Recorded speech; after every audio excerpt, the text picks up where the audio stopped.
যেন শেষ ওভারে 4টি ছক্কা এবং 1-4 সহ মোট 5 বাউন্ডারি হাঁকিয়ে তাওহিদ হৃদয় প্রশ্ন করলেন জাফনা টিম ম্যানেজমেন্টকে, কেন আমাকে আগে নামালে না ব্যাটিং করতে? মাত্র 8 বলে 31 রান করেছেন এদিন তাওহিদ হৃদয়। আগের ম্যাচের চেয়েও ভয়ঙ্কর দিন তাওহিদ হৃদয়। ইনিংসের শেষ ওভারে তাওহিদ শাহনাওয়াজ দাহানিকে উপহার দিয়েছেন ভুলে যাবার মতো এক শেষ ওভার।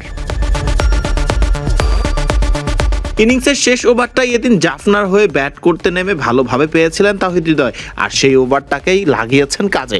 একটি নয়, দুটি নয়, শাহনাওয়াজ দাহানিকে সজোরে হাঁকিয়েছেন পরপর 3টি ছক্কা। এখানেই থামেননি তাওহিদ হৃদয়, পরের বলে 2 রান নিলে আবারও স্ট্রাইক ফিরে পান এই টাইগার ব্যাটার। এরপর হাঁকান আরও এক ছক্কা। ইনিংসের শেষ বলটাতেও দাহানিকে শাসন করতে ভুলেননি তাওহিদ হৃদয়, ব্যাট চালিয়ে আদায় করে নিয়েছেন বাউন্ডারি। আবার ব্যাট হাতে ঝলমলে তাওহিদ হৃদয় দিন অপরাজিত রইলেন মাত্র 8 বলে 31 রান করেই। স্ট্রাইক রেট ছিল 400 এর কাছাকাছি, অর্থাৎ 380.00। এর আগে অবশ্য 65 বলে 55 রান করে নিজের সেঞ্চুরির দিকে এগোচ্ছিলেন ইব্রাহিম জাদরান। তবে 12-4 এবং 3 ছক্কা হাঁকানো জাদরান সাজঘরে ফিরেন ব্যক্তিগত 95 রানে।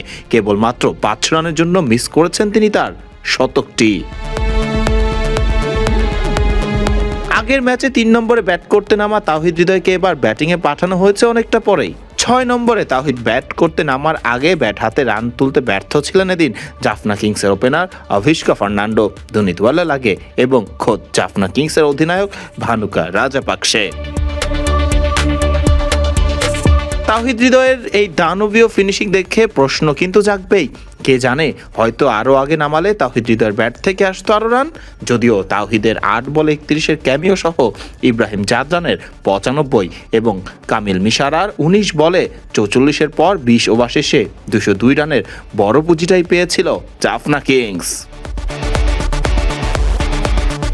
বেশ খরুচে ছিল এদিন কলম্বো ক্যাপসের বোলাররা, যদিও কলম্বোর একাদশে সুযোগ হয়নি টাইগার পেসার রিপন মন্ডলের। রিপনের বেঞ্চে থাকার দিনে কলম্বোর হয়ে বল হাতে একাই 4 ওভারে 71 রান দিয়েছেন দাহানি। 1 উইকেট শিকার করা মুজিবুর রহমান দিয়েছেন 4 ওভারে 38 রান। 2 উইকেট পাওয়া জিমি নিশাম খরচ করেছেন নিজের 4 ওভারে 30 রান। ফারদিন রহমান সকাল, বিডি ক্রিক টাইম।